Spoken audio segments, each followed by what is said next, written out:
تمام تعریفیں اللہ کے لیے، درود اور سلام محمد اور آل محمد کے لیے۔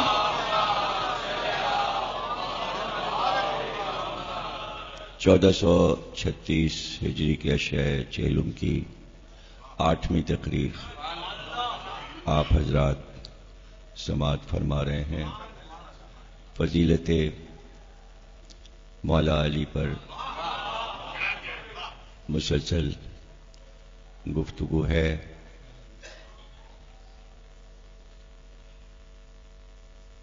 عاشور کے دن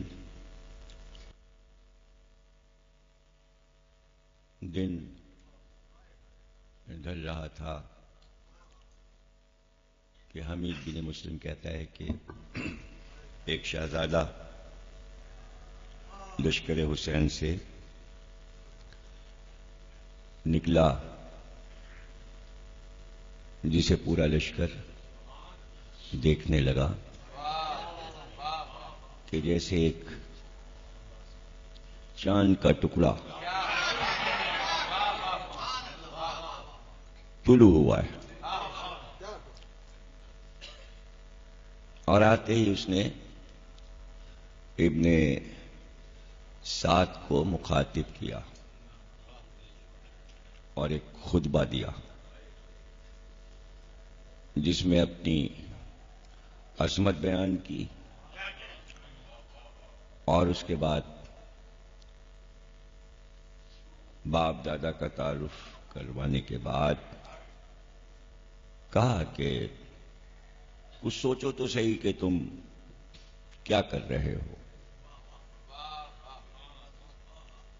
اور یہ میرا چچا امام وقت ہے، اس پہ تم ظلم کر رہے ہو۔ تو ابن سعد نے اپنے پہلو میں کھڑے ہوئے ساتھی سے کہا، جانتے ہو یہ کون ہے؟ جانتے ہو یہ کون ہے؟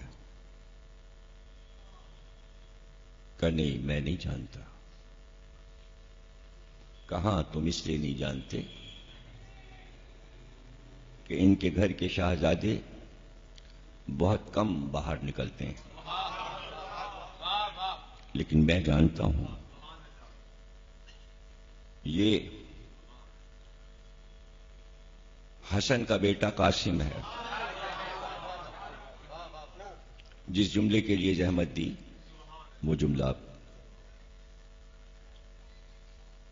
سنا رہا ہوں آپ کو، جو تقریر کا موضوع ہے۔ کا پتہ ہے تمہیں، یہ ہم جیسے لوگوں کو منہ نہیں لگاتے۔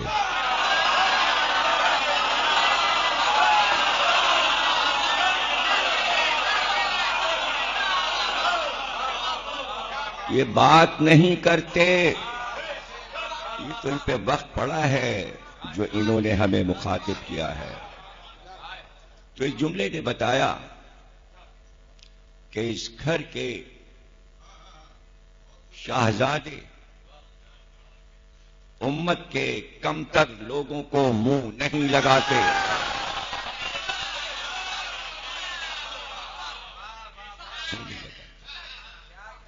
تو پھر حسین ابن علی کیا ہے؟ اور پھر شہزادہ قاسم کے دادا علی ابن ابی طالب کیا ہے؟ شاید کوئی یہ سوچے کہ کیا یہ رحمت کی شان ہے، کیا یہ کرامت کی شان ہے کہ اپنی ہی امت کے افراد کو منہ نہ لگایا جائے، ان سے بات نہ کی جائے؟ یہ کس بات کا اعتراف ابن سعد نے کیا ہے؟ کس بات کا اعتراف کیا ہے؟ وہی بتانا ہے کہ جو میری تقریر کا موضوع ہے۔ یہ صرف اس کو امت میں منہ لگاتے ہیں جو علم رکھتا ہو اور معرفت رکھتا ہو، جن کے دلوں میں علی کا بغض تھا، یہ شہزادے انہیں منہ نہیں لگاتے تھے۔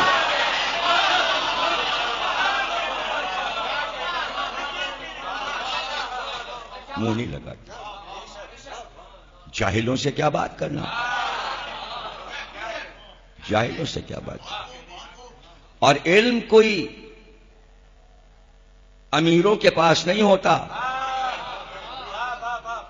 معرفت صرف رؤسا کے پاس نہیں ہوتی، وہ کہیں بھی ہو، کہیں ہو معرفت اس گھرانے کی، تو وہ تو بازار میں کھجور بیچتا تھا.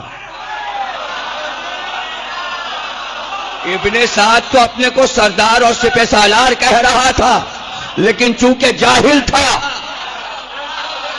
اور وہ کھجور بیچتا تھا کوفے کے بازار میں، تو علی اس کی دکان پہ بیٹھ کے کہتے تھے گھر جاؤ. بادشاہ وقت ہے، عرب و عجم کا بادشاہ ہے، اور میسم چلے گئے پوری دکان علی پہ چھوڑ کر، اور علی اس کی کھجوریں بیچ رہے ہیں. کیوں؟ اس لیے کہ وہ معرفت رکھتا ہے، وہ علم رکھتا ہے. وہ دور اور آج کا دور، ہم بھی ہر ایک کو منہ نہیں لگاتے.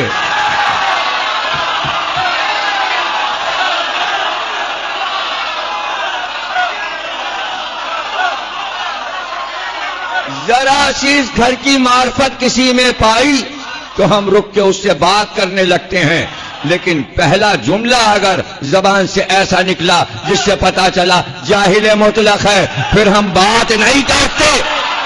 ہمارے گھر کا بچہ بھی بات نہیں کرتا.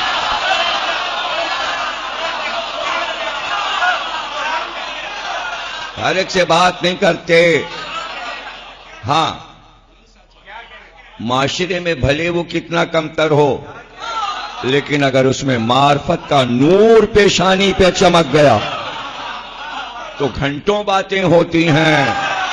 پھر باتیں ختم ہی نہیں ہوتی کہ رات بھر میسم سے باتیں، اور وہ تھک نہیں رہا. ارے جو گھر کے غلام قمبر سے معرفت کی باتیں کرے، معرفت کی باتیں کرے، یہ کون سی منزل تھی کہ غلام سے باتیں ہو رہی ہیں. دو لباس دے دو، ایک اچھا تھا اور ایک کمتر تھا. کمبر یہ عمدہ والا تیرے لیے. ارے مولا، آپ خلیفہ وقت ہیں، ہمارے سردار ہیں، ہمارے آقا ہیں، اور یہ کمتر لباس آپ پہنیں گے کہاں؟ تو جوان ہے نا، تجھے یہ زیب دے گا. میں بوڑھا ہوں، مجھے یہ زیب دے گا. تو یہ باتیں سمجھنا زمانے سے بعید ہیں. ہر جگہ یہ بیانات نہیں ہوتے. جہاں تم ملتے ہو تب میں باتیں کرتا.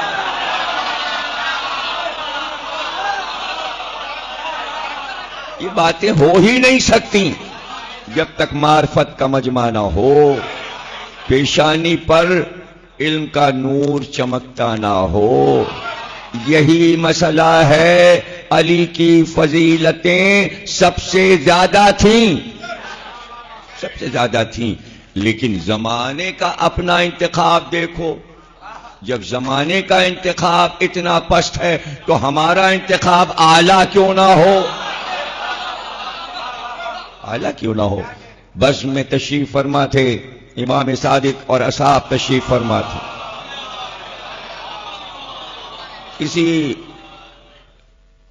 چاہنے والے نے پوچھا، اتنی فضیلتیں مولا علی کی، جیسے آفتاب روشن اس طرح ان کی فضیلتیں روشن. اور پھر امت نے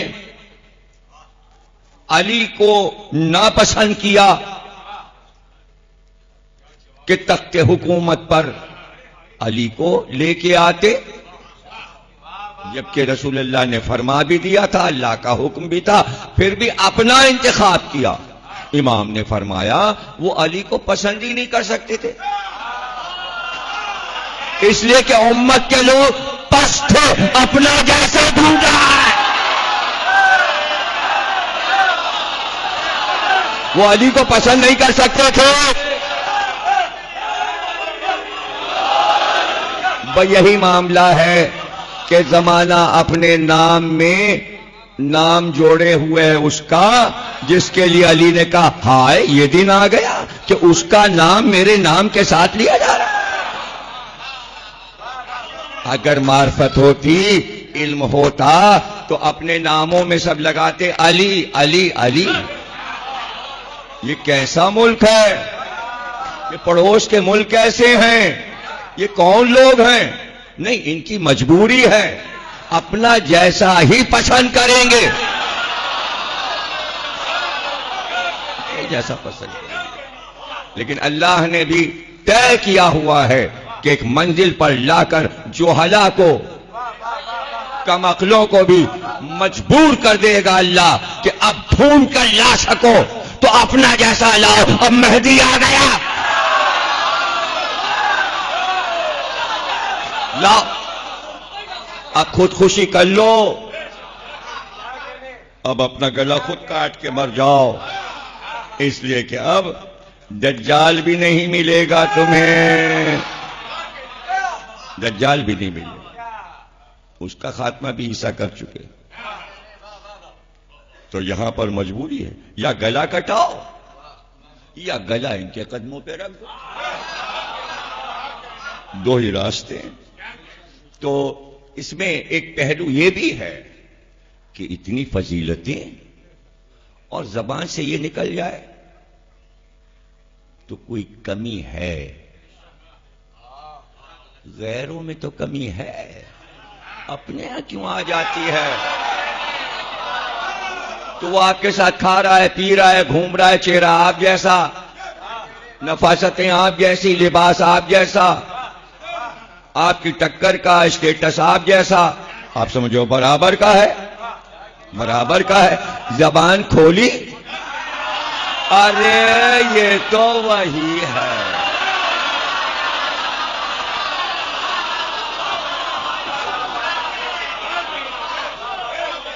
اب کتنے اچھے اچھے لباس پہن کے آ جائیں، کتنا ہی اسٹیٹس بلند کریں، بڑی شہرت ہو، کہیں سے آئے ہیں، علمی مرکز سے آئے ہیں، زبان کھولی حیثیت معلوم ہو گئی۔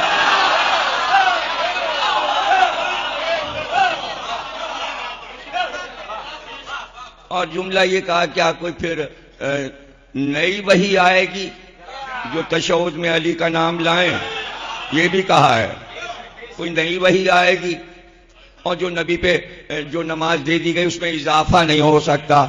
ہم اضافے کی بات ہی نہیں کر رہے، ہم اضافے کی بات کر، ہم تو یہ کہہ رہے ہیں جو نکالا گیا ہے اسے واپس لاؤ۔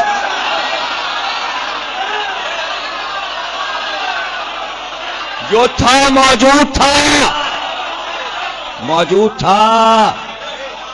جیسے ہی غدیر کا خطبہ تمام ہوا اور علی کی بیعت غدیر خم میں ہو چکی، جبریل امی آئے کہ اس کے بعد اب جو نماز آنے والی ہے اس میں تشہد میں آپ کو علی ولی اللہ کہنا ہے۔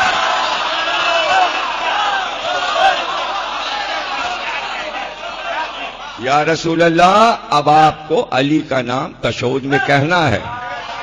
اب غدیر کے بعد سے وصال نبی تک جتنی نمازیں نبی نے پڑھی سب میں علی ولی اللہ تشہد میں کہا، رائج ہو گیا۔ بھائی ضروری تھا، کم عقلوں کو کیسے سمجھائیں کہ ضروری تھا؟ فقہ میں، شریعت میں، نصاب شہادت میں یہی فقہ کہتے ہیں دو گواہ چاہیے، دو گواہ چاہیے، دو گواہ چاہیے، دو گواہ چاہیے، ایک میں، ایک بھائی پتن اور ایک نوشا بھائی، تین آدمی بیٹھے ہوئے۔ بعد میں جو باتیں ہوئیں، باہر جو کوئی بات کرے گا تو اگر تین میں کے دو بھی ہوں گے تو بات کی تصدیق ہو جائے گی۔ میں نے کیا کہا؟ گواہی دیں گے بھائی پتن اور نوشا بھائی۔ نوشا بھائی نے کیا کہا؟ میں گواہی دوں گا اور بھائی پتن۔ بھائی پتن نے کیا کہا؟ میں بتاؤں گا اور نوشا بھائی۔ تین ضروری ہیں، ایک وہ جس کی گواہی دی جائے اور دو وہ جو گواہ کی تصدیق کرے۔ سمجھ لینا. کیا قرآن نہیں پڑھا؟ کافروں نے کہا کہ محمد مرسل نہیں ہے. نہیں ہے. الذین کفروا لست مرسلا. کافروں نے کہا کہ یہ مرسل نہیں ہے. اللہ نے وحی کی. سورہ رات آخری آیتیں وہی آئی. اے پیغمبر کہہ دیجئے ان کافروں سے، قل کہیے، قل کفی باللہ شہیدم بینی و بینکم ومن عندہ علم الکتاب. کہیے کہ تم نہ مانو مرسل، لیکن میری رسالت کے دو گواہ کافی ہے، ایک اللہ ہے اور ایک علی ہے.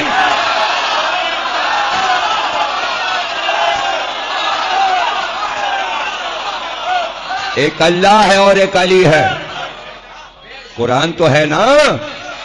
دو گواہ، دو گواہ.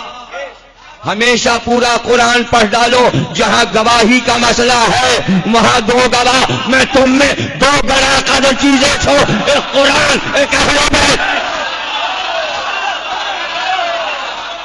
تو کسی نے کہا قرآن کافی ہے، تو جو لنگڑا گواہ لے لے ایک اکیلا، آپ اس کی طرفداری کر رہے ہو.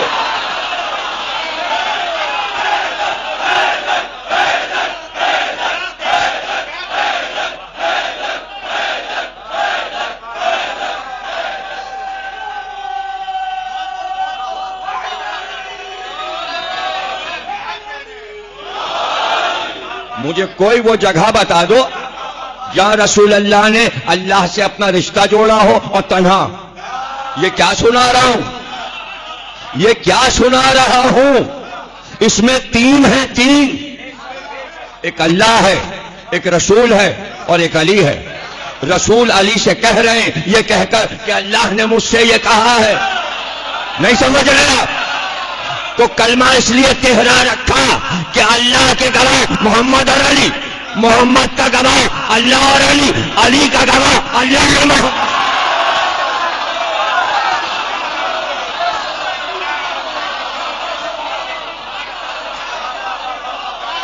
کیا مطلب ہے آپ کا؟ آپ یاد رکھیے گا جو جملہ کہنے جا رہا ہوں، اس کو نقش کر لیں دل پر جو اب کہنے جا رہا ہوں. اللہ گواہی صرف دیتا ہے محمد کی یا علی کی، آپ کی نہیں دیتا. آپ پر گواہ محمد ہے، گواہ دو چاہیے. آپ کی نماز کے گواہ کتنے ہیں؟ اللہ گواہی نہیں دے گا یا محمد اور علی گواہی دے؟ آدھی گواہی پہ نماز نہیں ہے.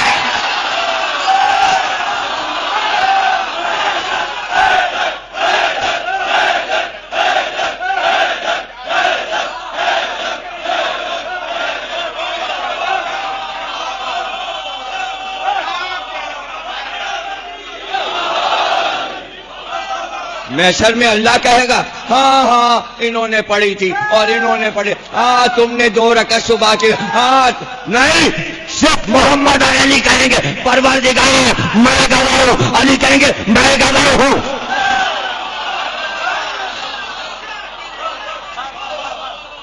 لکھ لو کاغذ پہ، محشر میں تم نمازیں لے کے جاؤ گے تو محمد کیا کہیں گے؟ پروردگار مجھے نہیں پتا اس نے نماز پڑھی، مجھے نہیں پتا. اس لیے کہ علی تو گواہی دے ہی نہیں رہے، وہ تو چپ ہے. دلوا رہے ہیں گواہی تو میں جانوں گا. اسی کے لیے قرآن میں آیت آئی ایسی نمازیں تمہارے منہ پہ.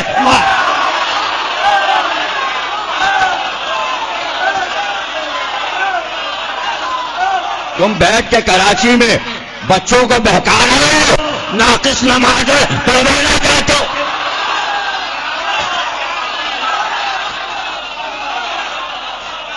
کیا مطلب ہے؟ یہ کون سی دلیل ہے کہ چونکہ ماں باپ نے نہیں پڑھا، دادا نے نہیں پڑھا تو آپ کیا پڑھیں؟ یہ کیا بات ہے؟ جب یاد آ جائے، جب ہوش آ جائے، جب ہوش آ. کتنے دور ایسے آئے کہ اذان میں سے علی ولی اللہ نکالنا پڑا، پھر رکھا گیا، پھر آیا، پھر ہٹا، پھر رکھا گیا. لیکن فقہ کا کوئی مسئلہ بھی ہے؟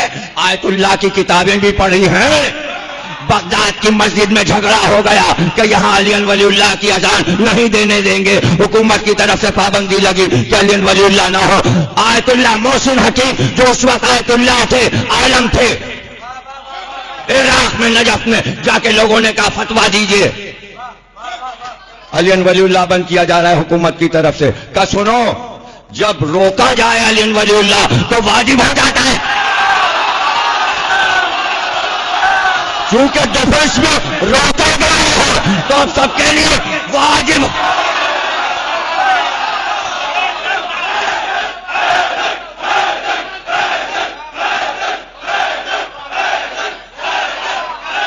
اب تو واجب ہو گیا.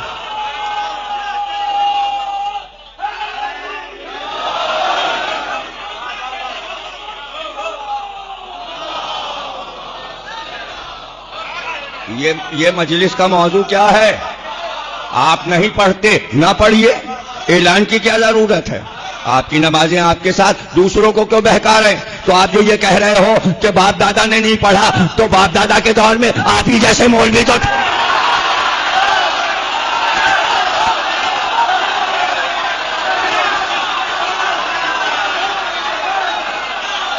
آپ نے اب روکا ہے. وہ وہاں روک رہے تھے تو بیچاروں نے نہیں پڑھا، تو ان کی خطا تھوڑی ہے. جہنم میں تو وہ جائے گا جس نے انہیں روکا تھا. وہ تو کہہ دے گا مجھے معلوم ہی نہیں، جناب نے کہا تھا. اور آپ مجھ سے بحث کریں گے نماز پر کہ نماز اتری ہے. کہاں اتری؟ کہاں اتری؟ بڑے مستعد ہے، آئیے بات کیجئے، مجھے بتائیے نماز کہاں اتری؟ آپ نے کہا نماز کی حفاظت ضروری ہے، جیسی اتری ہے ویسا ہی پڑھیں گے. کیسی اتری ہے؟ کس طرح کی اتری ہے؟ کہاں اتری؟ لاؤ قرآن رکھو سامنے، دکھاؤ نماز. بچوں کو بے وقوف بنا رہے ہیں آپ. انڈیا سے آ کے آپ سمجھ رہے پاکستانی جاہل ہے.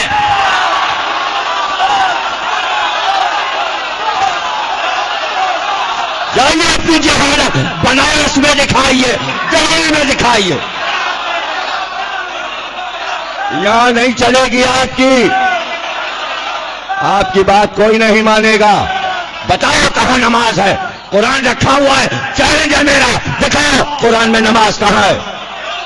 تم نماز کی بات کر رہے ہو، قرآن میں نماز تو ہے ہی نہیں. قرآن میں نماز ہے ہی نہیں. تم نماز کی بات کر رہے ہو. نماز کے اوقات بھی پورے نہیں ہیں. 3 وقت کا اعلان ہے، ہوتی 5 وقت کی ہے.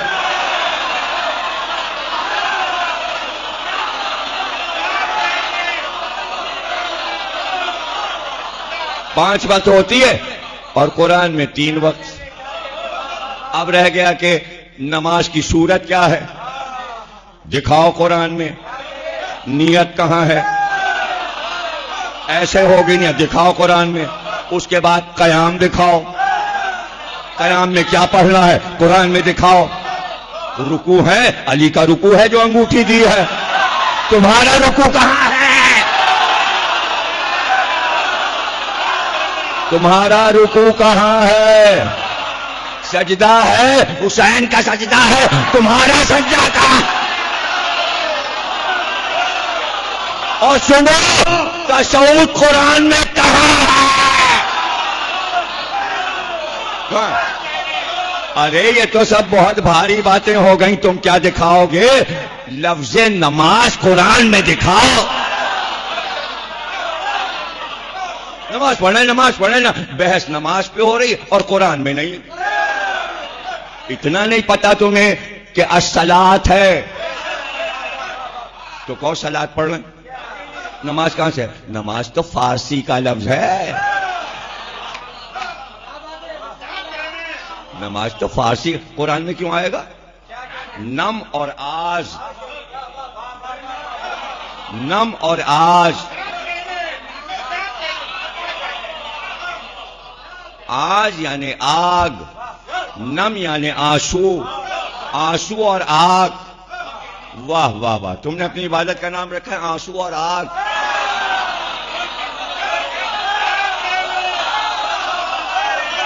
قرآن میں نہیں ہے؟ بدعت ہو رہی ہے کہ نہیں؟ یہ شرک ہو رہا ہے کہ نہیں؟ جو لفظ اللہ نے قرآن میں نہیں رکھا وہ بولے چلے جا رہے ہیں شیعہ اور سنی. نماز ہو رہی ہے، نماز ہو رہی ہے، نماز. ارے صلاۃ ہو رہی ہے، الصلاۃ. یہ تو پارسی لوگ اپنے آتش کدے کے سامنے بیٹھتے تھے، آگ جل رہی ہے، وہ بیٹھ گئے، رونے لگے. ان کی نماز یہی تھی، آگ کے سامنے بیٹھ کر وہ کہتے تھے ہم بغض و حسد، حرص و ہوس کی آگ آنسوؤں سے بجھا رہے ہیں. اس کو وہ نماز کہتے تھے. یہ لفظ عرب میں کہاں سے آ گیا اور پھر ہندوستان اور پاکستان میں کہاں سے آ گیا؟ نماز نماز نماز نماز. تو نماز. روزہ بھی ایرانی لفظ ہے. سوم ہے، سوم، سوم و صلات. قرآن میں سوم ہے، روزہ لفظ نہیں ہے. قرآن میں تو نہیں. تو قرآن کی وحی ہوئی، اتری. کیا اترا؟ الصلاۃ. پڑھو. نہیں، آپ تو ترجمہ کرتے ہو، نماز قائم کرو. ترجمہ تو یہ ہو نا، الصلاۃ، نماز قائم کرو، یعنی صلاۃ قائم کرو. تو جس نے قائم کیے ہے، قائم سے جا کے پوچھ لو کس نے قائم کیے.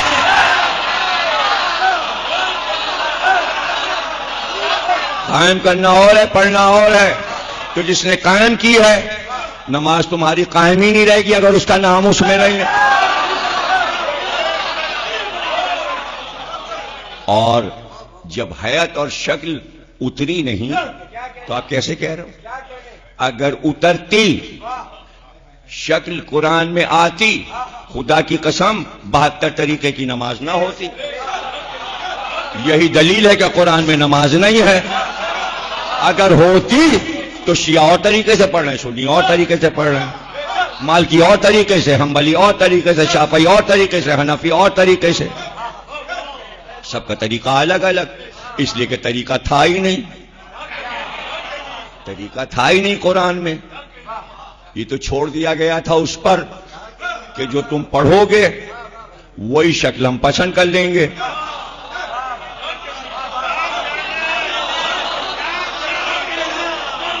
وہی شکل ہم پسند کر لیں گے. تو سرکار نے ہجرت سے چند برس پہلے نماز کا حکم ہوا، اور اب 11 ہجری تک حضور نے نماز پڑھائی. تو اللہ کو معلوم ہے کہ جیسے ہی سرکار کو میں واپس بلاؤں گا یہ بحث ہو جائے گی کس طرح پڑھتے تھے، کس طرح پڑھتے تھے. اللہ کو معلوم ہے کہ رنگ برنگی نماز ہو جائے گی، اپنے اپنے مطلب سے سب کر لیں گے. اس لیے علی کی نماز کو آئیڈیل قرار دیا. علی نے بتایا ایسے پڑھتے تھے، پھر حسن نے بتایا ایسے پڑھتے تھے، پھر حسین نے کربلا میں بتایا ایسے پڑھتے تھے، پھر زین العابدین نے بتایا ایسے پڑھتے تھے، پھر ہر امام تک آ گئی. تو شکل نماز سادات میں ہر امام سے آ رہی. بھائی زین العابدین نے نماز بتائی، رسول اللہ ایسے پڑھتے تھے، ان کی اولاد لے کے آگے چلی، سارے زیدی دنیا میں پھیل گئے. زیدیوں کو پتا کیسے ہوتی ہے. امام صادق نے نماز پڑھی، کہا رسول اللہ ایسے پڑھتے تھے. جعفری پوری دنیا میں پھیل گئے، انہوں نے بتایا بھائی ایسے پڑھتے تھے، ہم نے تو امام صادق سے ایسے لیا.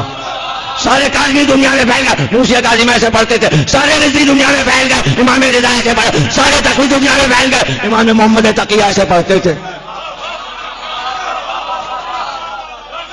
تو ہم نے نماز کا طریقہ نسل در نسل اپنے باپ دادا سے لیا. ہم کو یہ نہیں پتا کہ تشہد میں کیا پڑھنا ہے.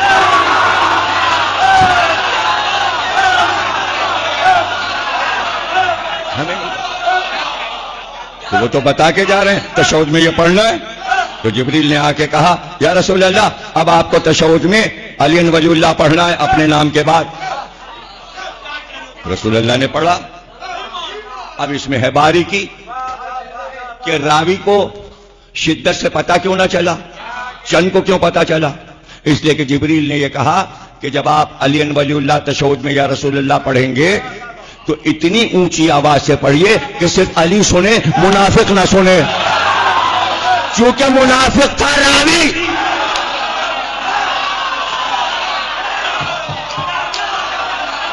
اس کے کان میں آواز ہی نہیں، اس نے سنا ہی نہیں رسول اللہ پڑھ رہے ہیں، رسول اللہ تو پڑھ رہے ہیں، یہ تو حکم ہے ایسے پڑھیے علی سنے، علی کو سنانا ہے، امت کو نہیں سنانا، اس لیے کہ امت اپنی نماز بگاڑ لے گی اسے سنانے کا فائدہ۔ ولی تو بتانا ہے کہ تم میرے بعد میرے وسیلہ، میں اعلان کر رہا ہوں نماز میری اور تمہاری، نماز میری اور تمہاری، میں پڑھ رہا ہوں اور تمہارا نام پڑھ رہا ہوں، تمہیں پتہ چل جائے۔ کتابیں تو پڑھو، کہاں سے پڑھ رہا ہوں میں، کہاں کے حوالے؟ اگر کتابیں بتا دی تو تم کہو گے ہاں یہ ہمیں پتا تھا۔ ڈھونڈو ڈھونڈو، اپنے راستے خود بنائے جاتے ہیں۔ حضرت مریم سے اللہ نے کہا یہ کھجور کا درخت ہے، اور اللہ نے کیا کہا شاخیں ہلاؤ تو پھل گریں گے، خود ہی جبریل ہلا دیتے، کہا نہیں کوشش خود کرو، پیغمبروں سے کہا گیا کوشش کرو، تو ہم تو سنت الہی پہ چل رہے ہیں، ہم حوالے تھوڑی دیں گے، حوالے تو سب ہمارے پاس دھرے ہوئے ہیں، ہم اپنوں کو بتا دیں گے۔ تم ڈھونڈو تاکہ پتہ تو چلے تمہارا مطالعہ کتنا ہے۔ اور اب اگلی روایت پڑھ رہا ہوں، اب اگلی روایت سلمان نے بھی سنا، لیکن منافق کے کان تک رسول کا تشہد نہیں گیا، مومن کے کان میں گیا۔ سلمان نے سنا، ابو ذر نے سنا، عمار نے سنا، مقداد نے سنا، جابر بن عبداللہ انصاری نے سنا، عبداللہ ابن مسعود نے سنا، عبداللہ ابن عباس نے سنا، عمر نے سنا، اور سب پڑھنے لگے۔ ادھر رسول اللہ نے پڑھا، پیچھے سلمان نے پڑھا، تشہد میں علی کا نام، عمار نے پڑھا، ابو ذر نے پڑھا، عبداللہ ابن عباس نے پڑھا، جابر بن عبداللہ انصاری نے پڑھا۔ اب ان کی صدا منافق نے سنی،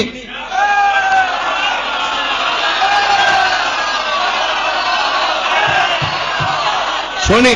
کچھ لوگ 12-13 آدمی رسول اللہ کے پاس آئے، کہنے لگے یہ سلمان کو دیکھے تشہد میں علی کا نام پڑھ رہے ہیں، اور یہ ابو ذر کو، تو کہا تم نے ابھی تک نہیں پڑھا، غدیر میں حکم آ چکے، تم نے اب تک نہیں پڑھا۔ تو آپ یہ جو کہہ رہے ہو کہ شامل ہوا، شامل نہیں ہوا، شامل تھا، اور سامنے کی دلیل ہے میرے بھائی، سامنے کی دلیل ہے۔ آپ کہتے ہو نا اذان میں علی ولی اللہ، آپ کہہ رہے ہو نا، انشولی میں کہا جاتا ہے، رضویہ میں کہا جاتا ہے، جعفریہ پورے کراچی پاکستان میں تو نہیں کہا جا رہا۔ تو یا تم نے بڑھایا یا انہوں نے گھٹایا۔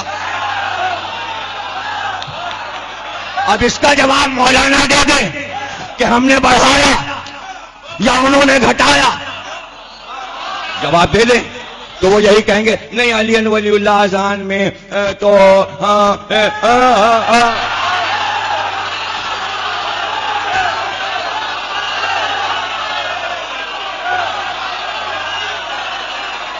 تو یہی تو کہیں گے انہوں نے نکالا، آپ صحیح کہہ رہے ہو، تھا۔ اب کیا اذان میں بھی کہہ دیں گے نکال دو؟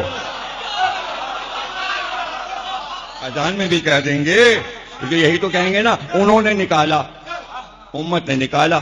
تو سمجھ میں نہیں آ رہی بات، جیسے اذان میں امت نے نکال دیا، تشہد سے بھی نکال دیا۔ اتنی سی بات سمجھ میں نہیں آ رہی، اتنی سی بات سمجھ میں نہیں آ رہی۔ اور سن لو، پڑھو یا نہ پڑھو میری ذمہ داری نہیں، میں کوئی حکم نہیں دے رہا، نہ اپنوں کو نہ غیروں کو، پڑھو یا نہ پڑھو، اپنے تمہارے اعمال، تمہاری نماز۔ میں یہ جانتا ہوں کہ قرآن میں جہاں جہاں اذان لکھا ہے اور صلاۃ لکھا ہے، یہ علی کا نام ہے۔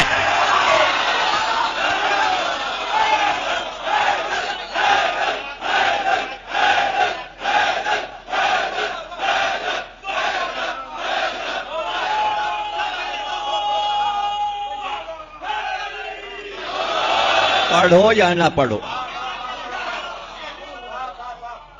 قرآن آپ کے گھروں میں موجود ہے، اردو ترجمہ آپ کو بتا رہا ہوں، انہیں نہیں بتا رہا ہوں، وہ خود ڈھونڈیں، وہ تو عربی کتابوں میں ڈھونڈیں گے نا،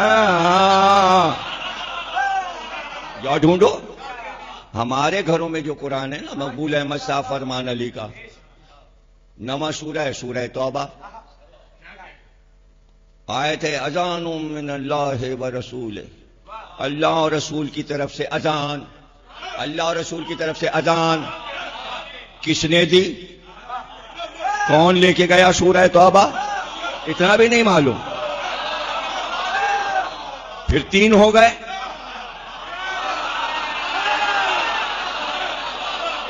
اللہ اور رسول کی طرف سے اذان ہو اور علی دیں، تو امام زین العابدین صلوات اللہ سلام علیہ سے وہیں قرآن کے حاشیے پہ جہاں سورہ توبہ ہے، وہیں حاشیے پہ جہاں یہ آیت ہے، وہاں حاشیے پہ ٹیڑھا ٹیڑھا لکھا ہوا ہے کہ امام سے پوچھا گیا یہ سورہ توبہ میں جو اذان ہے اللہ اور رسول کی طرف سے، اس کے کیا معنی ہے؟ کہ یہ میرے دادا علی کا نام ہے۔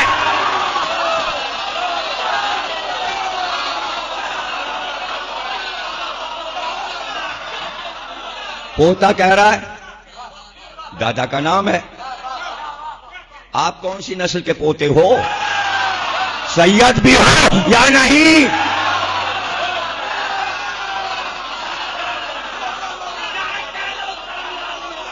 سید چھپاتا نہیں، لکھتا ہے، نام میں سید نظر نہیں آیا،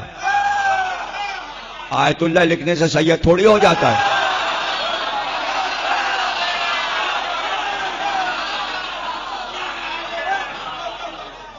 آیت اللہ ہندی، آیت اللہ دہلوی، آیت اللہ سے ایران عراق میں ہوتا ہے، اگر یہاں ہوتا ہے انڈیا پاکستان میں تو سب سے پہلے ناصر الملت ہوتے آیت اللہ۔ انہوں نے تو نہیں لکھا، سید باقر صاحب قبلہ ہوتے، نجم الملت ہوتے، یہ لوگ تو اسٹیٹس کے تھے، انہوں نے تو نہیں آیت اللہ لکھا، یہ چھوٹا سا بچہ آیت اللہ۔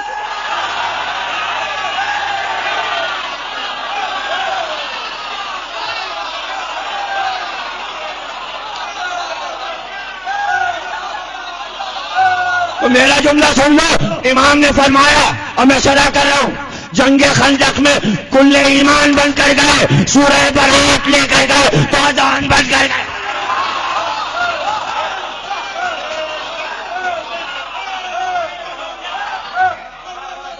تو جناب عالی تمہید ہو گئی، اور اب ہم اپنے موضوع پہ آتے ہیں۔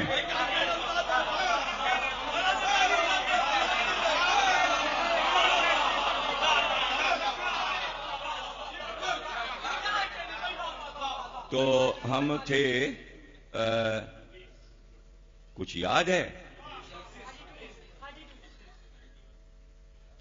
26 31 تک آ گئے تھے، 31ویں منقبت، ہاں 31 تو ہو گئی، 32ویں فضیلت یہ ہے، مولا فرماتے ہیں 32ویں فضیلت یہ ہے کہ میں نے رسول خدا کو یہ فرماتے سنا، بلا شبہ اللہ تبارک و تعالی نے روب کے ذریعے میری نصرت کی، پس میں نے اس سے درخواست کی کہ وہ تمہاری بھی اسی طرح سے نصرت فرمائے، تو اس نے تمہارے لیے بھی وہی چیز قرار دی جو اس نے میرے لیے قرار دی۔ علی کا روب تم گھٹا نہیں سکتے، علی کا روب ہے، آج بھی روب اسی طرح ہے۔ آپ روب سے لڑ رہے ہیں، آپ علی کو لاچار سمجھ رہے ہیں، آپ ڈالو گے نام، آپ نکالو گے نام، ارے یہ منہ اور مسور کی دال،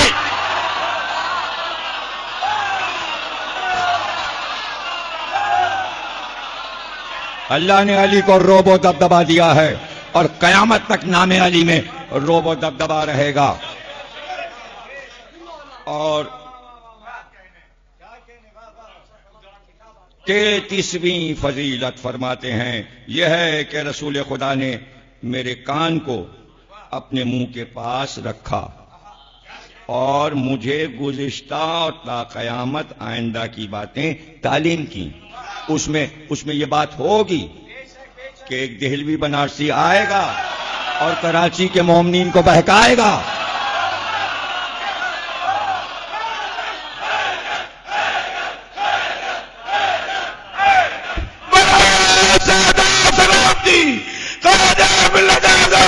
حضرت علامہ ڈاکٹر ضمیر اختر نقوی نعرہ سلوات. بس اللہ نے میری خاطر اپنے نبی کی زبان پر اس کو جاری کیا. 34ویں فضیلت مولا فرماتے ہیں کہ نصارہ نے کسی بات کا دعویٰ کیا تھا تو اللہ نے اس بارے میں آیت نازل فرمائی. فَقُلْ تَعَالَوْا نَدْعُوا أَبْنَاءَنَا وَأَبْنَاءَكُمْ وَنِسَاءَنَا وَنِسَاءَكُمْ وَأَنفُسَنَا وَأَنفُسَكُمْ ثُمَّ نَبْتَهِلْ فَنَجْعَلْ لَعْنَتَ اللَّهِ عَلَى الْكَاذِبِينَ.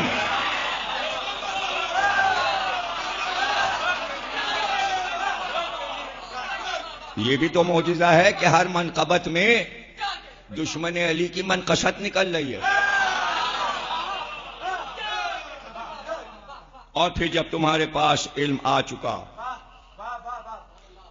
اس کے بعد بھی اگر تم سے کوئی نصرانی عیسیٰ کے بارے میں حجت کرے تو کہو کہ آؤ ہم اپنے بیٹوں کو بلائیں, تم اپنے بیٹوں کو لاؤ, ہم اپنی عورتوں کو اور تم اپنی عورتوں کو, اور ہم اپنے نفسوں کو اور تم اپنے نفسوں کو. اس کے بعد ہم سب مل کر خدا کی بارگاہ میں گڑ گڑائیں اور جھوٹوں پر خدا کی لعنت کریں. سورہ آل عمران آیت 61 میں ایک بیچارہ مومن امام صادق کی خدمت میں آیا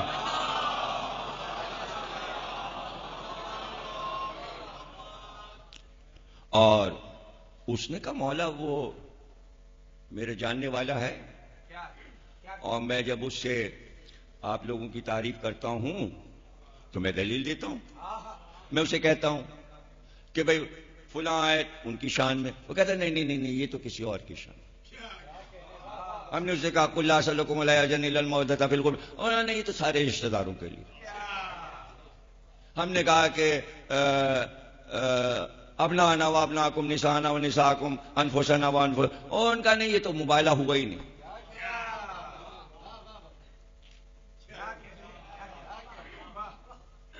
ہم نے کہا وَمِنَ النَّاسِ مَن يَشْرِي نَفْسَهُ ابْتِغَاءَ مَرْضَاتِ اللَّهِ وَاللَّهُ رَءُوفٌ بِالْعِبَادِ. ان کا نہیں یہ تو ایک اور آدمی کے لیے آئی. مولا وہ کوئی دلیل ہی نہیں مانتا, کوئی بات نہیں مانتا, کوئی فضیلت آپ کی نہیں مانتا. کہا تو اس کو کہو کہ اب مباہلہ کر لو. کہا مولا وہ کیسے؟ کہا اس کو سمجھاؤ کہ جب تم ہماری کوئی بات نہیں مانی صحرا میں چلو, صحرا میں جاؤ اور ظہر و عصر کا ٹائم ہو, وقت ہو, اور اسے لے کے جاؤ اور اسے کو دیکھو جو ہم نے تم سے اہل بیت کی فضیلتیں بیان کی ہیں وہ مان لو.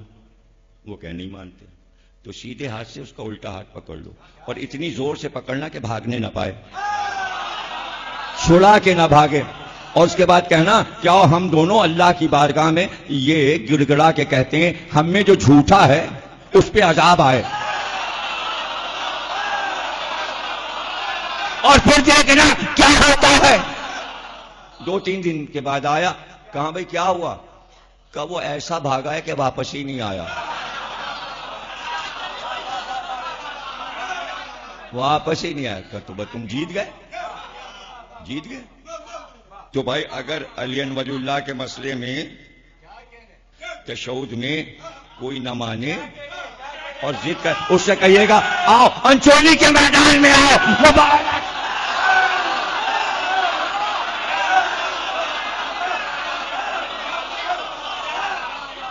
بھائی مباہلہ ہو جائے. اور ہاتھ پکڑے رہیے گا, نہ ادھر سے بھاگے نہ ادھر سے بھاگے. تو جب آپس میں ہو جائے تو پھر میرا بھی کسی سے مباہلہ کروا دیجیے، ہم بھی ہاتھ پکڑ لیں گے اور ہم بھی اللہ کی بارگاہ میں جڑ گڑائیں گے۔ تو اب یہ بتائیے گا کہ کیا ایسا ہوا نہیں؟ ایسا ہوا۔ اس نے خود ہی کہا سورہ معارج، سأل سائل بعذاب واقع، سوال کرنے والے نے ہم سے سوال کیا کہ میرے اوپر پتھر برسا، میں نے برسا دیا۔ علی ولی اللہ کا تو مسئلہ تھا، یہاں سے گھسا اور کہیں اور سے نکلا، یہاں سے گھسا یہاں سے۔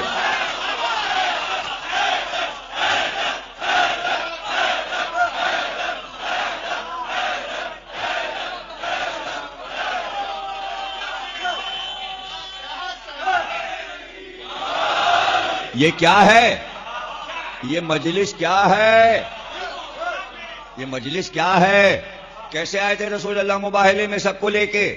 فرش بچھوایا تھا، سلمان فارسی سے فرش بچھوایا تھا، ایک شامیانہ لگوایا تھا، وہاں سب جم کے بیٹھ گئے اور وہ بھاگ گئے، کچھ بھی نہیں سمجھے۔ ہم اب تک مباہلے کے میدان میں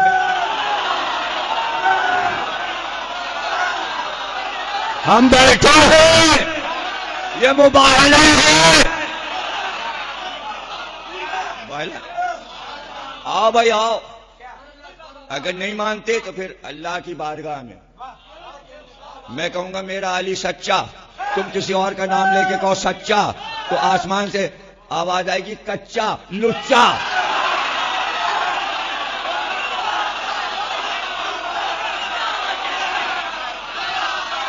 کسی کو سچا کہہ کے تو دکھاؤ، ہم تو اپنے علی کو سچا کہیں گے۔ آسمان سے آواز نہیں، آوازیں آئیں گی، علی حق علی حق علی حق۔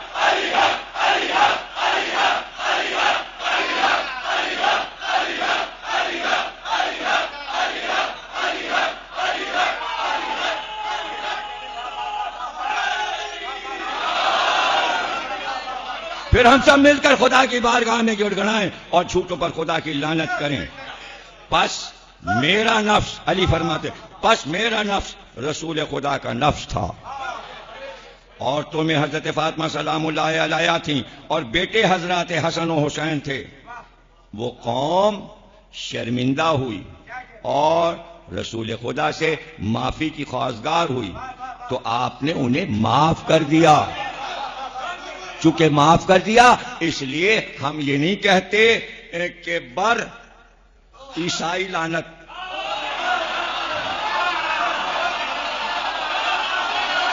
اب جو جم گئے اس پہ برابر ہوتا ہے۔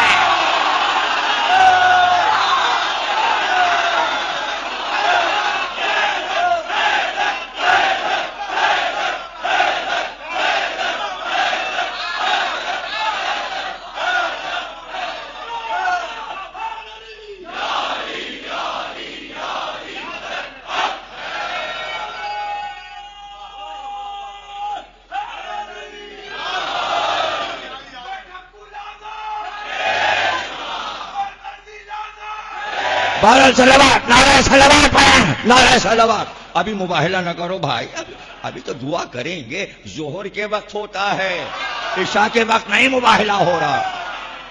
تو اب جناب علی، مولا علی فرماتے ہیں کہ اس ذات کی قسم جس نے حضرت موسیٰ پر توریت نازل کی تھی اور حضرت محمد پر قرآن، کہ اگر وہ لوگ مباہلہ کرتے تو انہیں بندروں کی صورت میں اسی لیے تو مقابلے پہ کوئی آتا نہیں ہے، ورنہ پورا پاکستان بندروں سے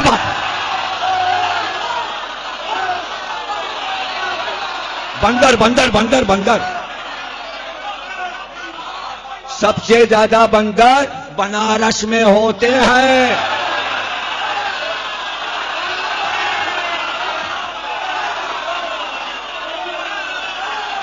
سب سے زیادہ بندر۔ اور جیوگرافی ٹی وی پر مہینے میں ایک بار بندروں کا پروگرام چلتا ہے۔ اس لیے کہ ان کے یہاں بندروں کی پوجا ہوتی ہے، اور وہ کھانے پینے اور وہ خاطریں تو مندر کے آس پاس رہتے ہیں. کیوں بھائی؟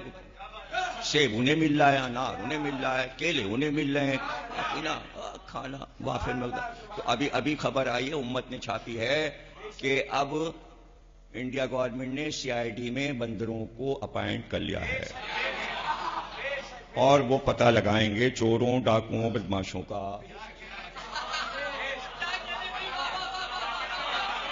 بندروں کی تصویریں بھی تھیں، اور سب دیکھ رہے تھے، ان سے ہاتھ ملا رہے تھے، اور انہیں چیزیں مل گئی ہیں، پستول وغیرہ بندروں کے. کتنے اچھے بندر ہیں وہ، لیکن جو مست ہوں گے وہ ایسے بندر نہیں ہوں گے، وہ صحیح معنوں میں بندر ہوں گے. اور اگر بندر ہو جائیں تو کیا حیرت ہے، بندر روڈ تو موجود ہی ہے.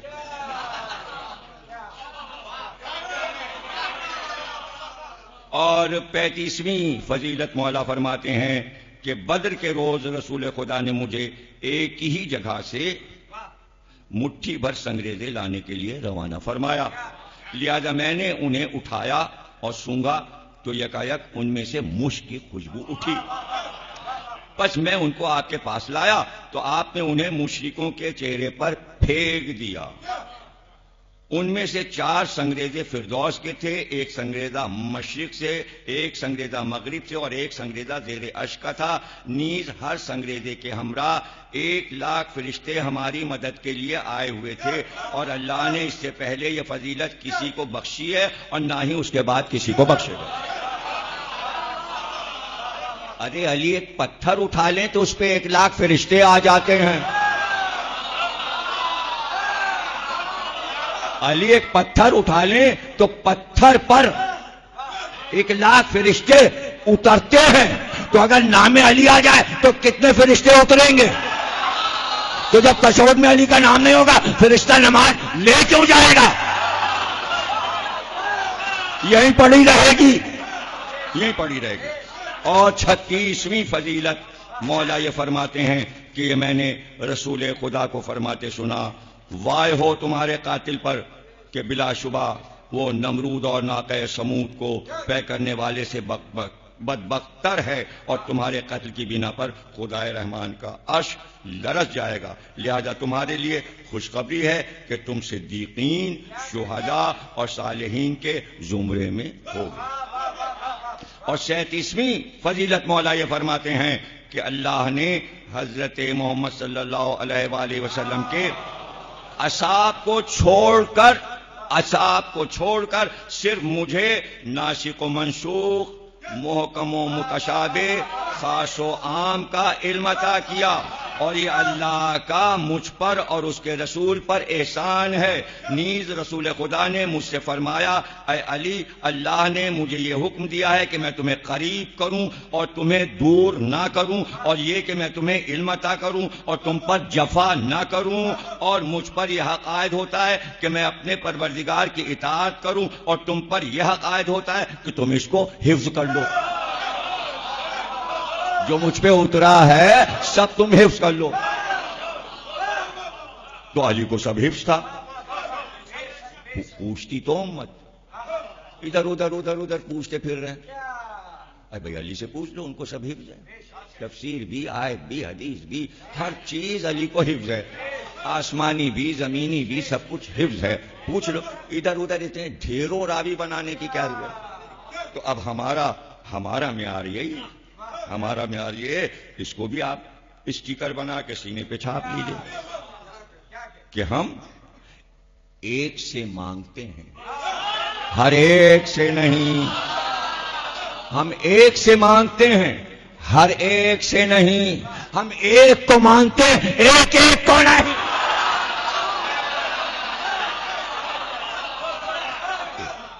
تو یہ ہے مسئلہ.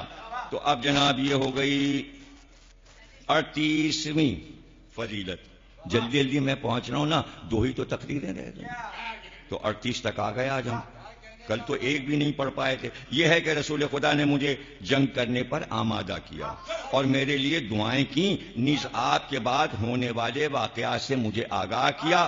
تو اس بات سے کسی صحابی نے غمگین ہو کر کہا، اگر محمد اپنے چچا زاد کو نبی بنانے پر قادر ہوتے تو یہ بھی کر گزرتے.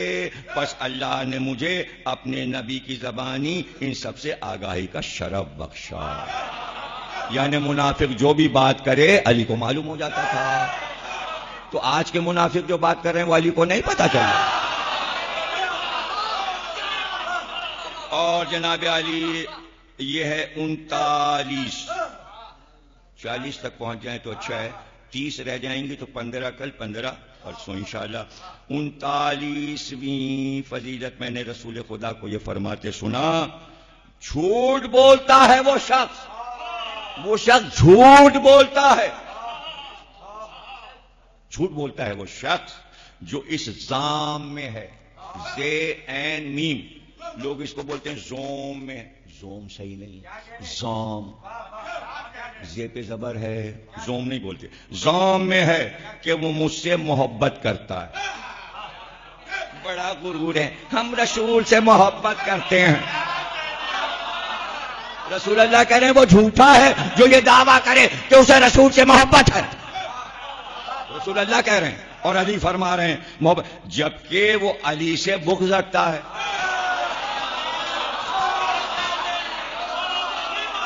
تو علی سے بغض. اب تشہد میں رسول اللہ تو کہہ رہا ہے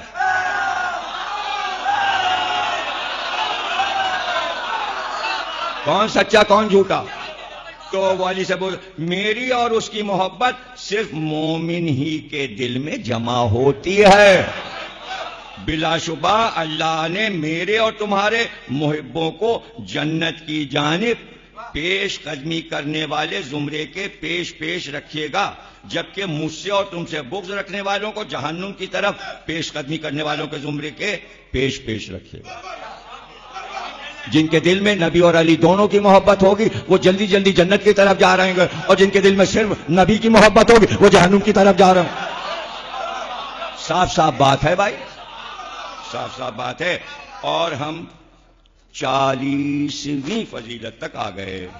رسول خدا نے مجھے ایک غزوے میں ایک کنویں کی طرف روانہ فرمایا. پر جب میں وہاں پہنچا تو اس میں پانی نہیں تھا، تو میں واپس آ گیا اور آپ کو اس بات سے آگاہ کر دیا. آپ نے فرمایا کیا اس میں کیچڑ ہے؟ میں نے عرض کیا ہاں. آپ نے فرمایا اس کی کچھ مقدار لے آؤ. بس میں آپ کے لیے کیچڑ کی کچھ مقدار لے آیا تو آپ نے اس پر کچھ پڑھا اور فرمایا اسے اسی کنویں میں ڈال دو. میں نے اس کو وہیں ڈال دیا تو یکایک وہاں پانی پھوٹ پڑا، یہاں تک کہ کنویں کے اطراف پانی سے پر ہو گئے. تو میں آپ کی خدمت میں حاضر ہوا اور انہیں اس بات سے آگاہ کر دیا. تو آپ نے مجھ سے فرمایا تمہیں توفیق دی گئی ہے اے علی، اور تمہاری برکت سے پانی پھوٹ پڑا. دیکھیں پڑھا رسول اللہ نے، اس پہ پڑھا رسول اللہ نے، اور رسول اللہ کہہ رہے ہیں کہ یہ پانی جو پھوٹا ہے کنویں میں ابلا ہے تمہاری برکت سے. تو برکت علی کے نام سے ہوتی ہے. تو آپ فرماتے ہیں لہذا یہ فضیلت بھی نبی کے تمام اصحاب کو چھوڑ کر صرف مجھے حاصل تھی. تو رسول اللہ نے یہ کیوں کہا علی کنویں کا پانی تمہاری برکت سے ابلا؟ اس لیے کہ جو کچھ پڑھا تھا نا اس پہ کہ جس میں سے پانی پھوٹے، کیا پڑھا تھا؟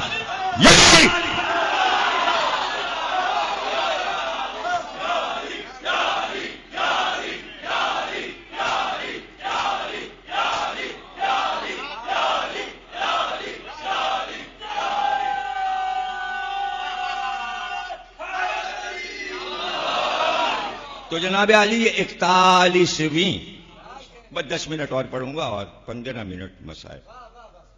42ویں فضیلت میں نے رسول خدا کو یہ فرماتے سنا، تمہارے لیے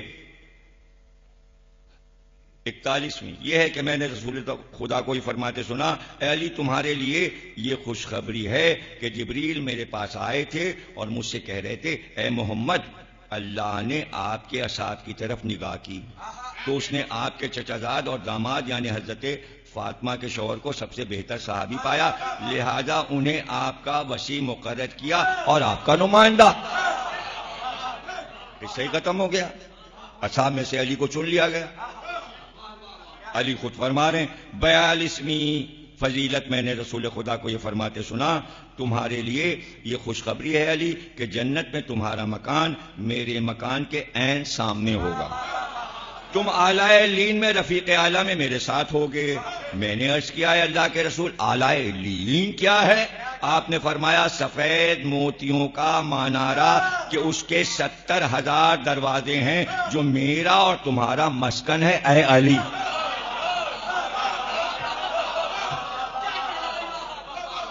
اور 43ویں فضیلت رسول خدا نے فرمایا کہ اللہ نے میری محبت مومنین کے دلوں میں راسخ کر دی ہے، اور اسی طرح ہے علی تمہاری محبت مومنین کے دل میں راسخ کر دی ہے، نیز مجھ سے اور تم سے بغض کو منافقوں کے دل میں ڈال دیا ہے، راسخ کر دیا، لہذا تم سے سوائے مومن کے کوئی محبت نہیں کرے گا اور سوائے کافر و منافق کے کوئی تم سے بغض نہیں رکھے گا۔ اور 44ویں فضیلت مولا فرماتے میں نے رسول خدا کو یہ فرماتے سنا، عرب میں سوائے زنا زادے کے کوئی تم سے بغض نہیں رکھے گا۔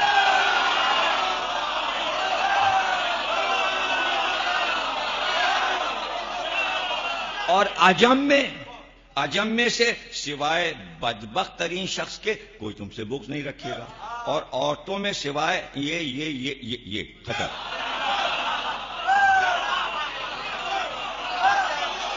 اب کتاب میں لکھا پڑھ لیجیے گا۔ 45ویں فضیلت مولا فرماتے ہیں رسول خدا نے مجھے بلایا جبکہ میں آشوب چشم یعنی آنکھیں اٹھی ہوئی تھیں، تو آپ نے میری آنکھ میں اپنا لعاب لگایا اور فرمایا اے میرے اللہ اس کی آنکھ کی حرارت اس کی خنکی میں رکھ دے اور اس کی خنکی اس کی حرارت میں رکھ دے۔ تو خدا کی قسم اب تک مجھے اس آنکھ میں کوئی شکایت نہیں ہوئی۔ یہ خیبر ہے۔ اچھا صاحب 46ویں فضیلت مولا فرماتے ہیں رسول خدا نے اپنے اصحاب اور اپنے تمام چچاؤں کو اور چچاؤں کو مسجد کی طرف کھلنے والے دروازے بند کرنے کا حکم دیا، اور اللہ کے حکم سے میرا دروازہ کھول دیا، بس سوائے میرے کسی کو بھی یہ فضیلت حاصل نہیں ہے، کسی کو فضیلت حاصل نہیں۔ تو جناب چچاؤں کا نام آ گیا نا، تو عباس بن عبد المطلب جو کہ چچا ہیں، تو ایک ادھم مچا ہوا تھا۔ وہ کہتے ہیں اس دن تو ایک خلفشار تھا، اتنے مکان تھے مسجد کے چاروں طرف، دروازے بند کرو جلدی جلدی، سیمنٹ لاؤ، بلاک لاؤ، پلاسٹر کرو، بند کرو، اور یہاں ایک ادھم مچا ہوا، یا رسول اللہ ایک روشن دان، ایک کھڑکی، نہ کھڑکی وڑکی میں پورا بند، روشن دان نہ ایک سوراخ نہیں، سوراخ بھی نہیں۔ یہ سب بڑا شور شرابہ ہو رہا تھا، اللہ کا حکم آ گیا بند کرو جلدی، تو سب کے دروازے چن دیے گئے، پٹ توڑ دیے گئے، پلاسٹر کر دیا گیا۔ اب کہتے ہیں عباس بن عبد المطلب کہ میں نکلا دیکھنے کے لیے کہ کیا ہو رہا ہے، میں نکلا دیکھنے کے لیے کیا ہو رہا ہے، تو اب دیکھتا چلا یہ دروازہ بند، یہ بھی بند، یہ بھی بند، یہ بھی بند، ایک دروازہ کھلا ہوا، پردہ پڑا ہوا، اور دروازے کے سامنے ایک چبوترا زینہ تھا، اس پہ میں نے دیکھا ایک خاتون شیرنی کی طرح بیٹھی، اور ادھر ادھر دو شیر کے بچے بیٹھے۔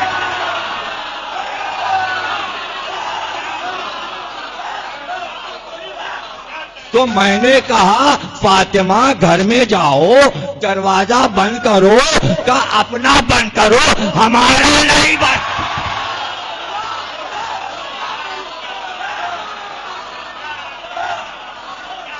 ہمارا نہیں بند۔ جس کا دروازہ اللہ کے گھر میں کھل جائے اس کا دروازہ کون بند کر سکتا ہے؟ اس کا دروازہ بند نہیں ہو سکتا۔ اگر دنیا بند بھی کر دے تو اللہ دروازہ کھول دیتا ہے۔ زمانہ دروازہ بند کرے اللہ کھول دیتا ہے. تو ایسا ہوا ہے, قرآن میں پڑھ لیجئے. زلیخا نے دروازے بند کیے, 7 دروازوں میں تالے ڈالے تھے. جیسے جیسے یوسف بڑھتے جاتے تھے تالا ٹوٹتا جاتا تھا, دروازے کھلتے جاتے تھے, دروازے کھلتے جاتے تھے. دروازہ کھلنا یہاں کوئی مشکل نہیں ہے.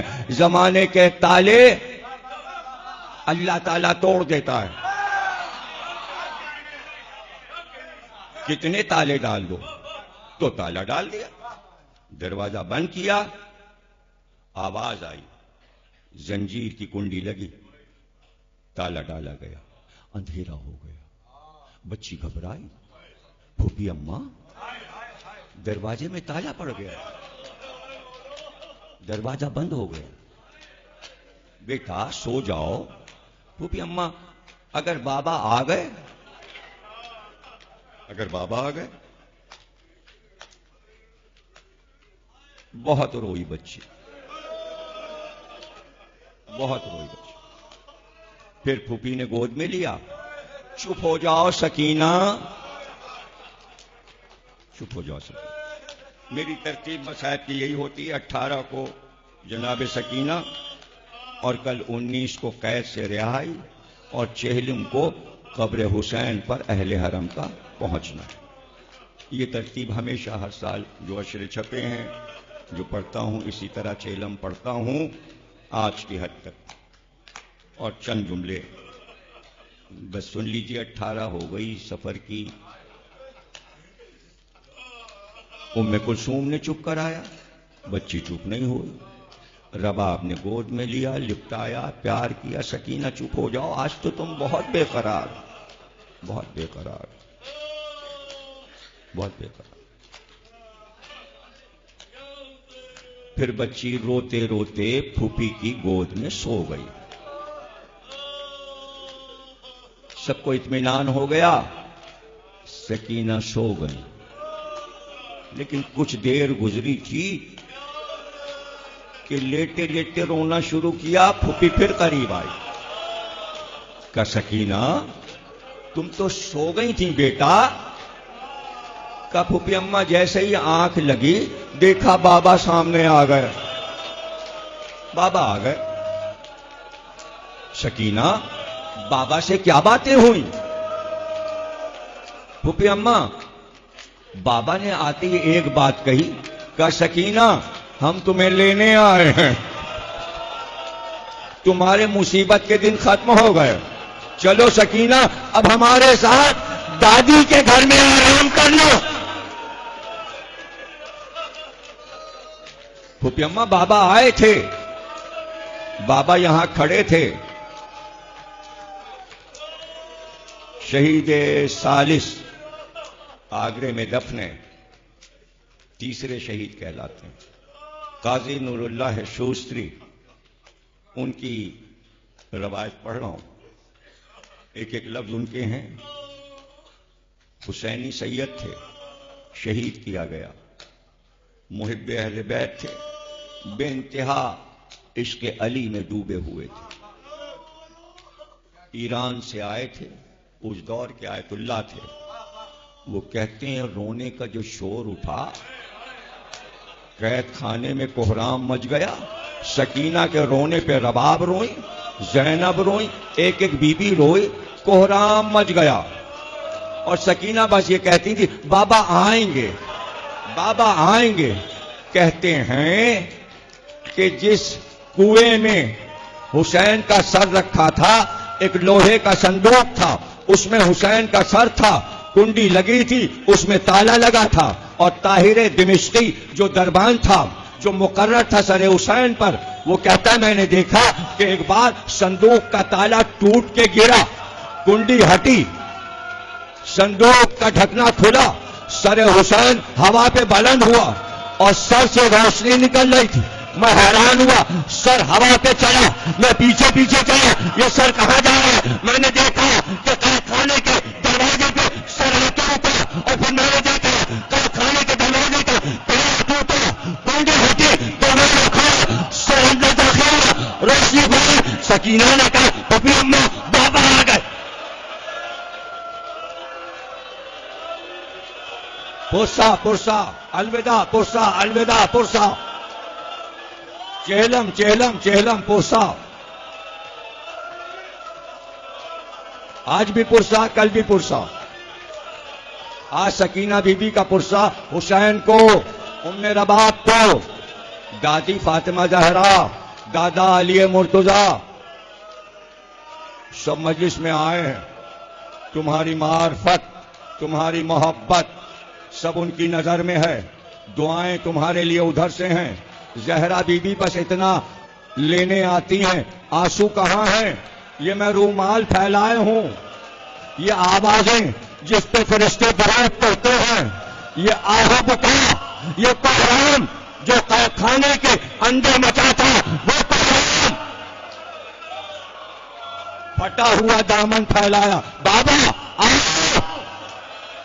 سکینہ کی گود میں سر حسین آیا، سر حسین آیا. ایک بار بچی نے اپنا منہ سر حسین پر رکھ دیا اور چیخ چیخ کر کہا بابا اب آؤ ذرا دیکھو یہ کان پھٹ گئے، یہ دل پھینچے گئے، بابا یہ گلے میں رسی میں، بابا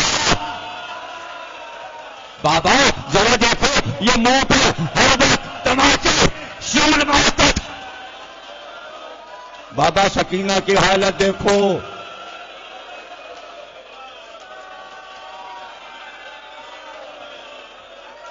سلامت رہو. مجلس کو نورانی بنا دیا تم نے. گریے کی شان ہے، خوب گریا ہے. ماتم کرنا. حسین جری نوحہ پڑھیں گے، فدائے اہل بیت، غصے کا نوحہ جناب سکینہ کا. ایک بار جو بچی ابھی کوہرام کر کے رو رہی تھی، شور تھا، ایک دم خاموش ہو گئی بچی. کوئی آواز نہ آئی، کوئی بھی آواز نہ آئی. گھبرا گئی رباب. شہزادی زینب سکینہ چپ ہو گئی. ایک بار آگے بڑھی اور چاہا کہ شانہ پکڑ کے اٹھا کے سر حسین کو الگ کرے. جیسے ہی شانہ پکڑا تو بھاگی ام رباب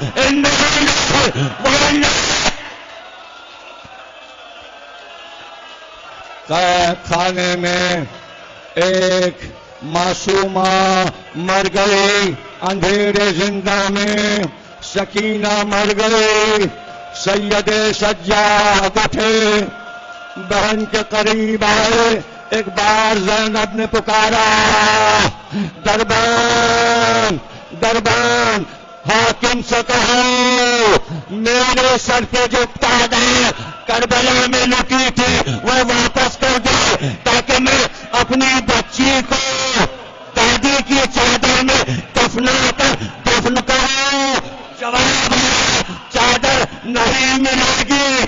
کہتے ہیں شہید صاحب کہ سیدہ سجاد اپنے امامہ اتارے، امامہ بچی کا ایسا ہمارے لپیٹا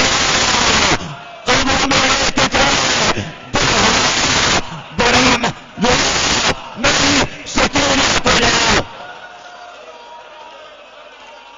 لاؤ، میری سکینہ کو لاؤ. جب صبح آئی تو شام کی عورتیں قید خانے کے دروازے پہ آئی. کہ سکینہ بی بی آؤ آؤ ہمیں کربلا کی کہانی سناؤ. تو ہتکڑیاں سنبھالے، ڈوریاں سنبھالے. سید سجاد ہے تو شام کے رہنے والے. اب وہ کبھی نہیں، وہ دیکھو نہیں ایسی کمر میرے رات کو توڑ کے مر گئی. ماتم حسین حسین حسین